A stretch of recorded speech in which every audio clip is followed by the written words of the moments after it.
Hello, everyone, and welcome to Malts and Meeples for the top 100 board games of all time. 2022 edition.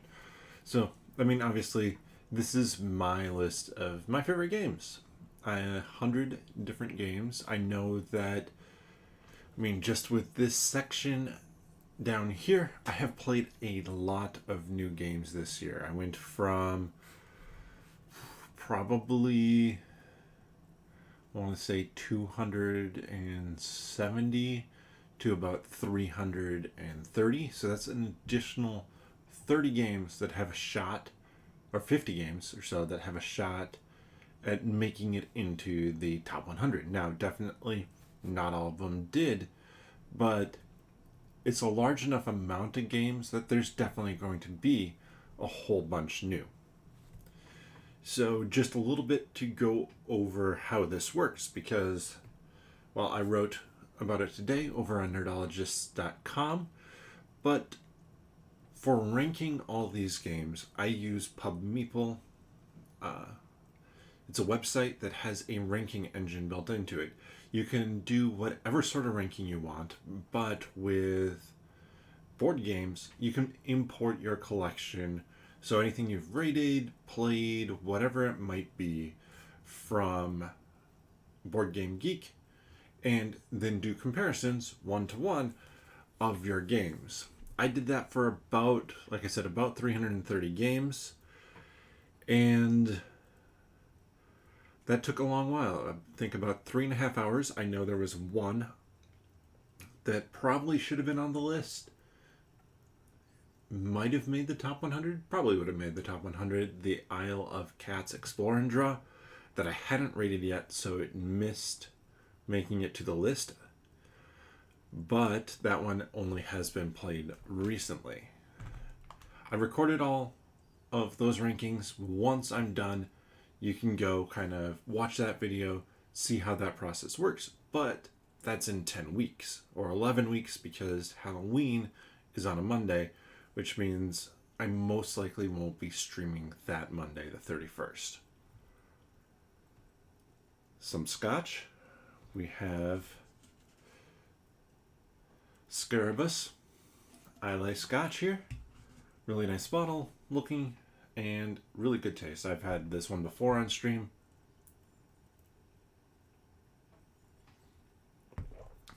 And because this is a little bit more talking than some of the videos, I have some sparkling water here too. Had to try this when we went to Trader Joe's. Starfruit sparkling water.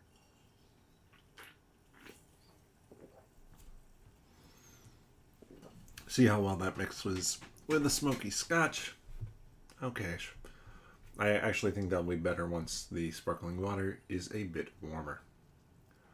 But let's get started with the top 100, starting at number 100 here. This one has been higher on the list. I don't have the numbers from last year, unfortunately. Didn't have enough time to go through and look at all of that, though. Let me see. I might be able to do this on the fly.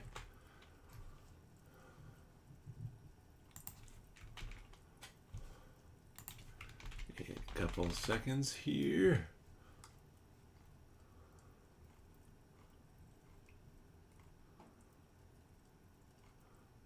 Maybe not. Yeah, doesn't look like I can find it easily here on the fly, which means we'll just go with, I believe it was around the 70s last year, and that is going to be, hopefully this pulls up the right one, Silver Bullet, and the other versions of Silver, move it there, it's a really fun game. So this is a very kind of light, goofy game. In some ways, it's the Take That game that I play now. In Silver, you have a village of 5 cards in front of you, all face down, and you're trying to get to the lowest possible score. But you don't know what most of your face down cards are. You know what 2 of them are from what you looked at at the start of the game.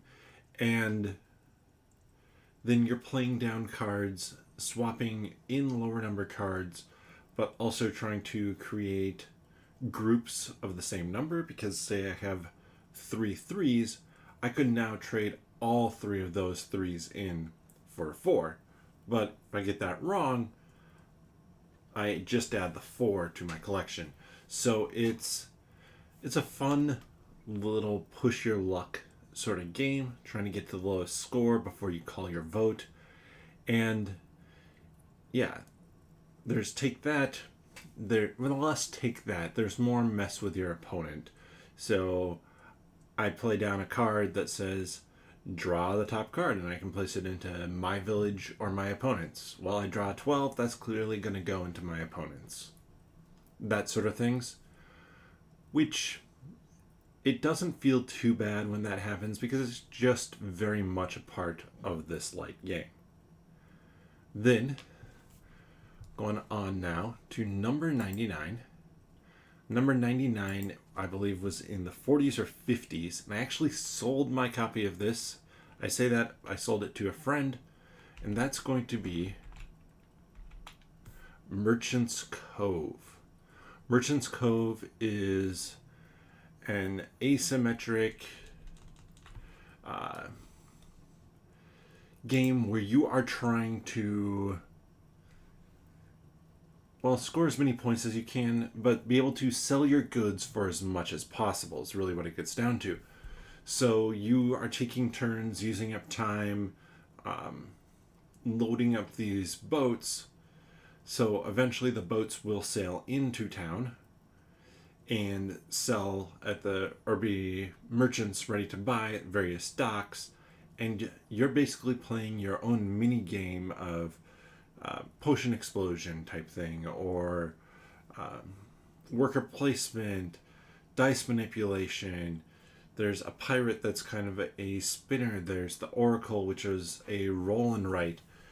So all sorts of different things. They're all fun. It's one that it's a little big for how light the game is. This is a very light game. And what you're doing, you're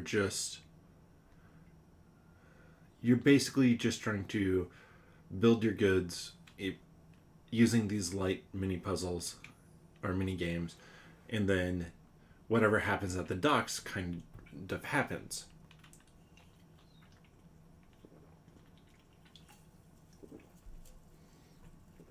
And a 3-player game takes quite a while to play, but 2 players is faster, reasonable time frame for it, and there's not that much difference in terms of interaction with more players. So easy one to kind of pass on. I was hoping that it would do more at higher player counts, but an easy one for me to be like, okay, time to sell it. I'm not going to get it to the table over, well, upcoming games that are smaller 2-player games.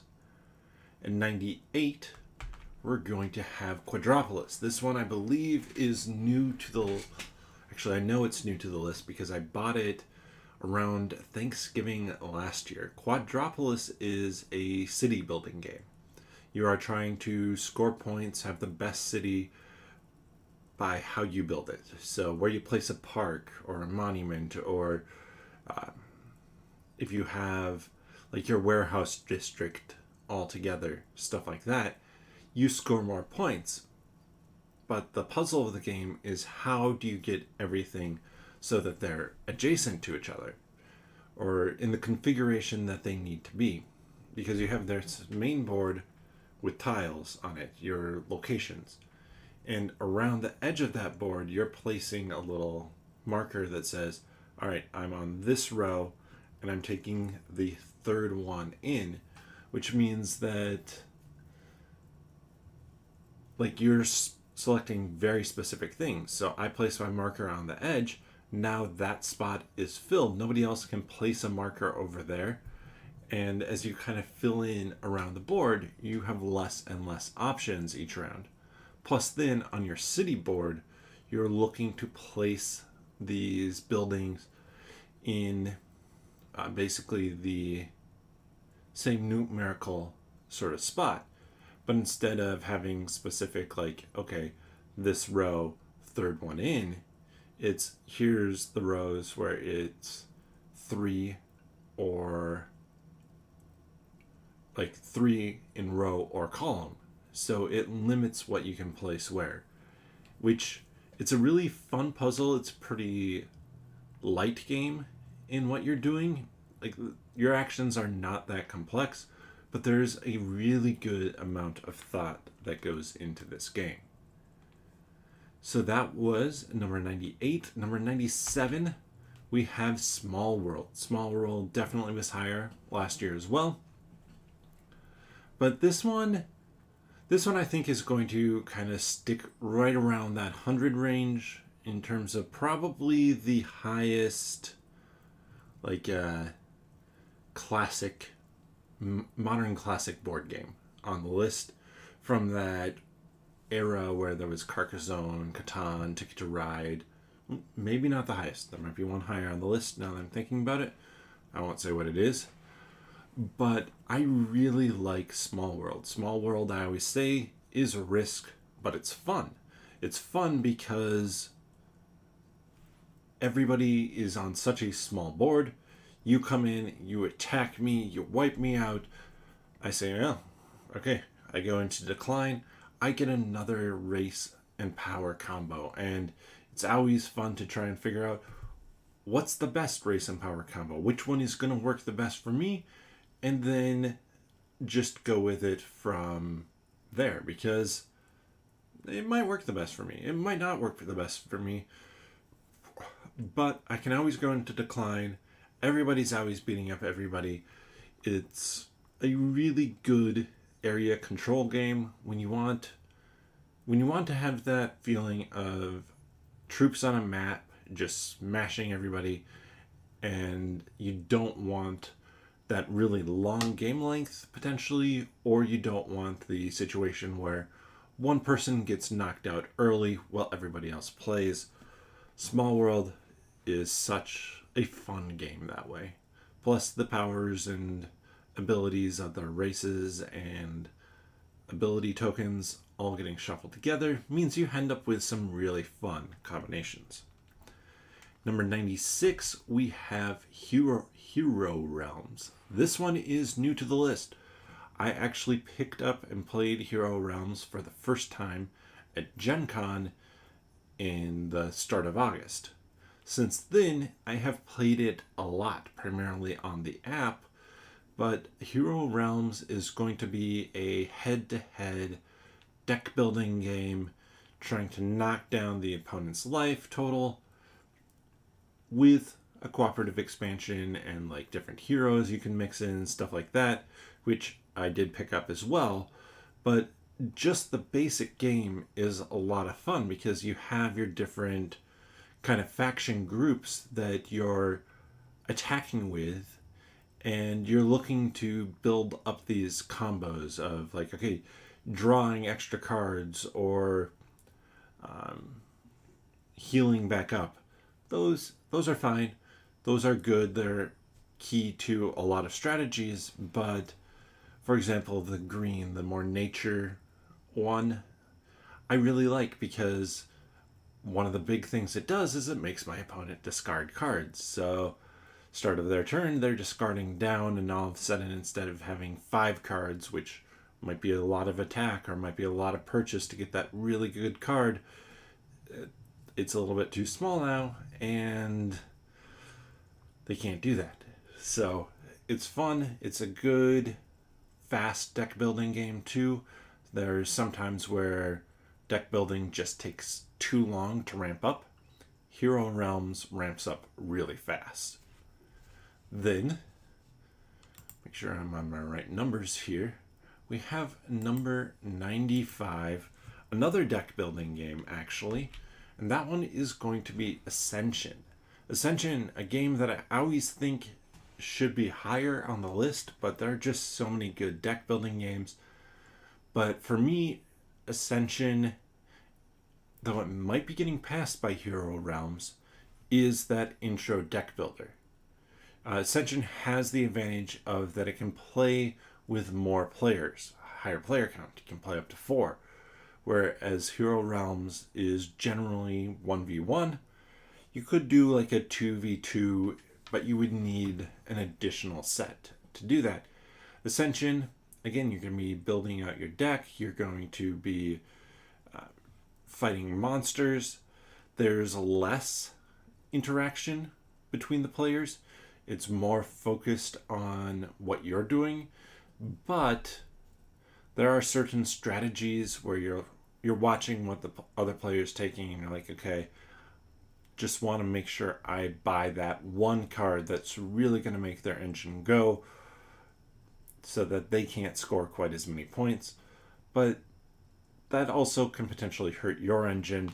And then some of the monsters, like with the constructs that stay in play, some monsters destroy all but one or do things like that. So it does cause the game to swing back and forth a little bit, but in a good way, because if somebody were just allowed to build up constructs, you could keep a super thin deck. You could just have all of them in play, passively giving you stuff every turn. It would be the always obvious strategy, whereas because some of the monsters wipe those out, it's a little bit less obvious.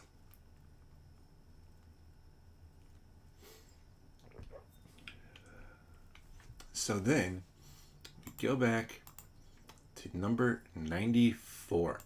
94, I think it's one that grew on me over time. I haven't even played it that recently, and it still sticks around kind of the bottom part of the 100, and that is Ra, a game that I actually own now, though I don't own this version. This is the newest printing of Ra. But Ra is going to be a auction game. So you're pulling tiles from a bag, and if the Ra tile is pulled, it causes an auction to happen, but otherwise players can decide, okay, we want the auction to start now. And then everybody can bid on the set of tiles. But for example, I have the high number, I have the 16 or whatever it might be. I bid with that tile. Now I win the bid. That tile I had goes into the middle. I take whatever number was in the middle, say it was a 6. And so next round, since it's done over a few different rounds, I will have that 6 to bid with. But the next person to win a bid is going to get that 16. So there's this strategy of when do you really want to bid with that high one? When is it going to be the most opportune time to get in that bid and get that set of tiles where that 16 really is worth it and the number in the middle isn't causing you to tank so much? And the tiles basically are like a set collection type of thing. They work well. There's some different ones where they will or won't score points depending on kind of the river tiles, I believe it is, that you have. But it's so much about that auction, about when you push with your big numbers for your auction. At number 93, we're going to have Similo. Similo was, I want to say, around 20...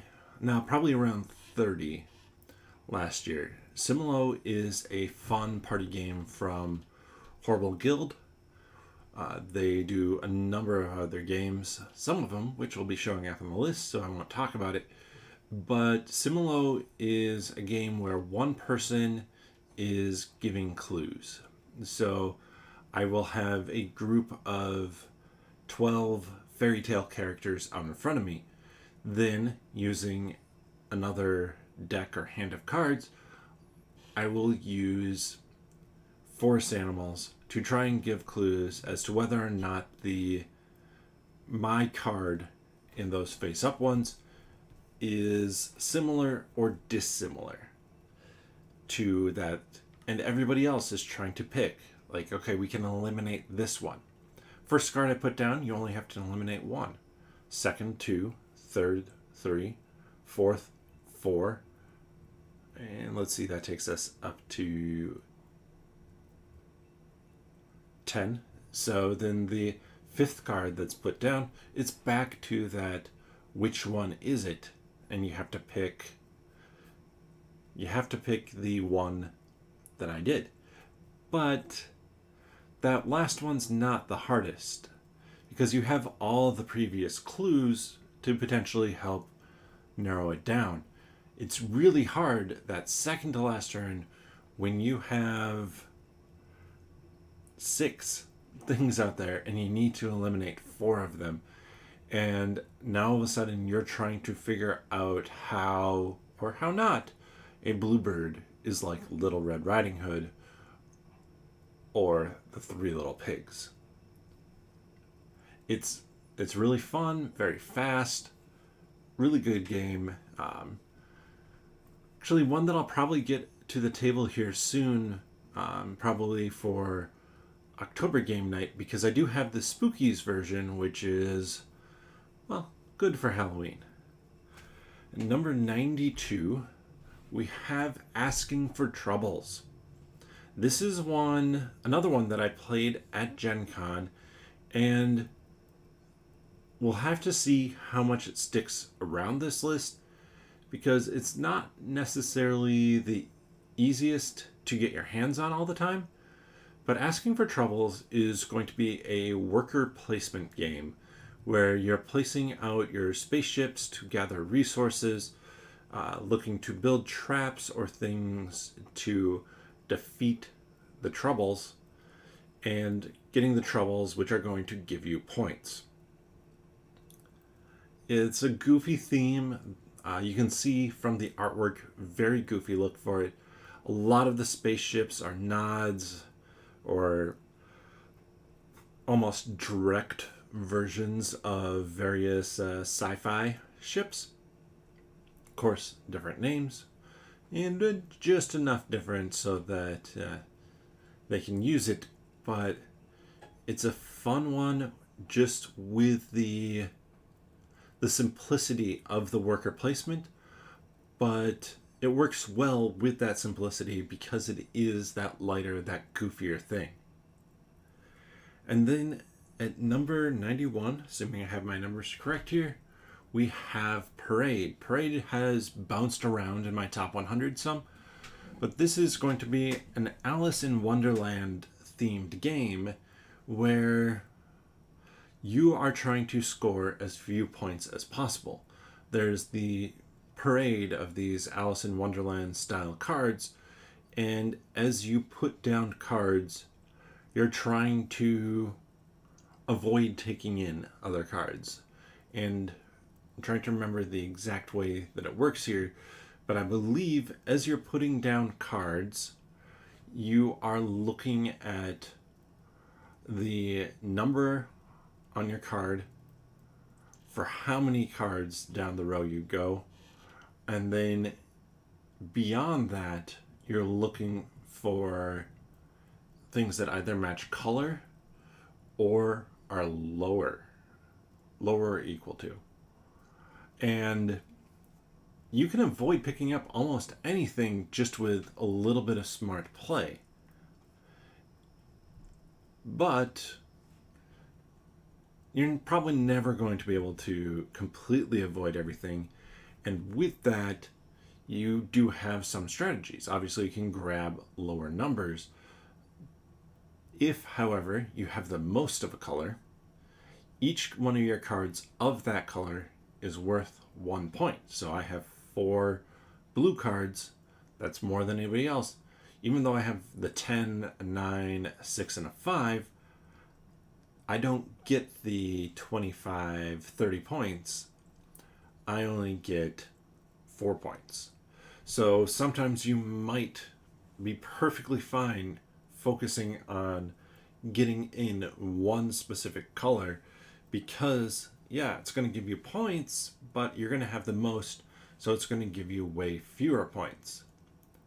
And the game ends one of 2 different ways, but it can either end if all the cards have been played out into the parade and people have their collections in front of them, or once somebody gets one of each color. Obviously, one of each color, you're going to be scoring for a lot of different colors, probably not going to win. But sometimes it just kind of happens. Or sometimes you have the 0 and 1 in a couple of different colors, or 3 of the different 6 colors. You have the most, or could have the most, in a couple of the other ones. So taking a 2-pointer, 3-pointer to force the end of the game is a viable strategy. But you keep 4 cards in your hand at the end of every turn, and at the end of the game, you take 2 of those cards and you're adding them to the collection in front of you, which means that even though I might have my blues, I might have the most with 4 cards, if somebody else has 2 or 3, they might be holding a couple of blue cards in their hand to tie me, because if my blue cards are giving me 30 points, it's worth it probably to take an extra 5 points for that player to make sure that I don't only get 4 points. Like, that 26-point swing is worth it to take a few extra points.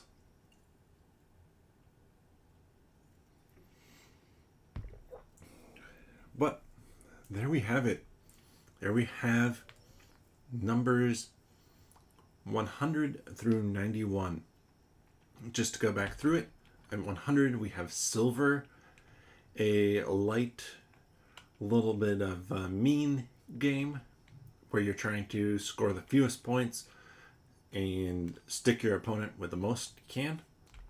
We have Merchant's Cove, a game where every player has their own mini game and you're trying to sell stuff, make goods, and sell stuff for as much money as possible. Big game with pretty light rules. Quadropolis is going to be a city building game where the rules are simple, but your strategy of how you place down your markers and where you put stuff in your town is actually good depth to it and provides a really fun puzzle. Then we have Small World, which I always call, like I said before, risk but fun.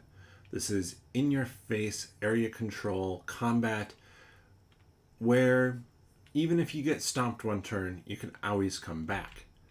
Hero Realms comes in, I believe, at 96. This is a 2-player head-to-head deck building battling game where you're trying to knock out your opponent faster than they can with all the stuff that you know from deck building in it, plus a few more things if you buy expansions. We also have Ascension at 95. Let me double check here. Ascension at 95. Another deck building game. My intro deck building game where you're basically just collecting stuff and fighting monsters to get as many points as you can. Not that much interaction, but different factions that offer a lot of deck building possibilities. 94, we have Raw, the set collection auction game classic that is just a blast to play. 93, we have Similo, a party game where you're giving out clues as to if things are similar or dissimilar to your chosen card. Because, well, is a lion similar or not similar to a ghost? At 92, we have Asking for Troubles. Asking for Troubles, a deck building, light, goofy, fun deck building game with simple actions, but nice strategy, nice puzzle to it. And finally, to finish out this 10, we have at 91 Parade, a set collection, but a card not taking game where you try and avoid getting points by playing down cards, adding to the parade without having to pick anything up. But I've had a feeling this would probably be shorter, so thank you so much for watching. Hopefully this was fun.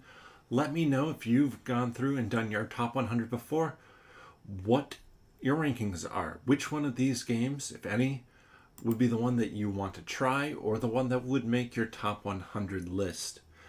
And, well, if you want to know when I go live for these other ones, I highly recommend clicking that notification bell, subscribing, and you'll get alerted whenever I'm going live. I also have the videos, the links for the videos up on YouTube for the upcoming 4 to get through the top or the bottom 50 of this list. So you can definitely click the notification bells there as well.